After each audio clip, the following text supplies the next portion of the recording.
A major spending battle is looming over D.C.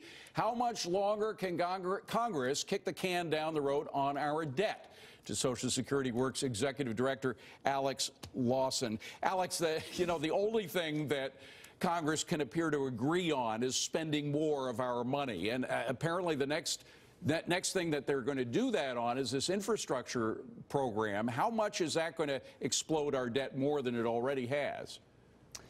Look, I don't think that there's an infrastructure program coming. I think that It's a fantasy that people are thinking that somehow, after the disastrous first year of the Trump administration, that somehow there's these accomplishments that he's racked up, or he's built goodwill so that there could be a bipartisan working on anything. It's just not there. He has actively antagonized the Democratic Party time and time and time again. He's incredibly divisive. The Democratic Party thinks that some of these programs need to be done, they would be willing to put their animosity towards Donald Trump ahead of the needs of the country?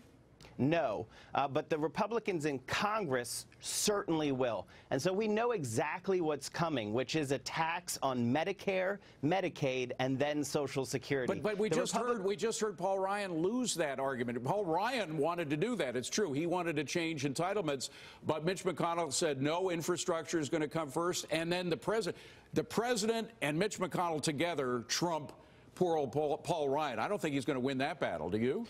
Well, you have to take into effect the fact that the House Republicans are almost certainly going to lose their majority. And so McConnell will want to protect the majority somewhat. And you have Heritage Action and the Tea Party network around the country demanding the focus on cutting Social Security, Medicare, and Medicaid, reaching into our pockets and stealing our benefits. They said that they're going to put infrastructure. You just absolutely refuse to believe they're going to try infrastructure first. Well, I'd make a wager with you. That's not going to happen. I just won one for Bill Hemmer, by the way. I won $10 saying that they'd pass taxes before the end of the year. So be careful. I'm pretty good at that. I'll bet a dinner in New York. Okay, go ahead. What's the bet? That McConnell is going to give some, he's going to say some things about infrastructure, but it's not going to move at all. In fact, nothing's going to move in this Congress this year in an election year with the president's unfavorables so high. That bet I wouldn't be willing to take, because you may be right on that, but I'm still willing to bet that McConnell and President Trump are going to win out the debate over Paul Ryan in putting infrastructure first. Let me just get the opinion of our guests here. What do you think? Do you think that infrastructure will try to be put first ahead of entitlement reform? Yeah, I don't know what Alex is talking about. Look, Paul Ryan has been clear. He wants to move on things like Medicare. He wants to move on things like Social Security. But it takes three to tango. And when you have the president coming out and saying really firmly that we're not going to touch those things right now, when you have Mitch McConnell, who has a political reality that he probably couldn't get the votes to pass those things, even if he wanted to, the recipe is there for infrastructure first, and then probably after the midterms, if there's still a will to do that, then you would see the changes to Medicare. I mean, he's going to need to get some Democratic support if he wants to pass infrastructure. At this point, again, with the midterms right around the corner, I think they're playing the resist game, and I think there's a lot of political capital behind that movement, and I just don't see them going on board. Maybe a Joe Manchin out of West Virginia, something like that, but it's going to be very difficult. The debt doubled under President Obama, as you well know. The only thing that was growing during those 8 years to a great degree was the size of government, not necessarily the size of the private sector. And now Democrats want to complain about the debt growing too much. I mean, doesn't there seem to be a little hypocrisy there to you? Here's what I know.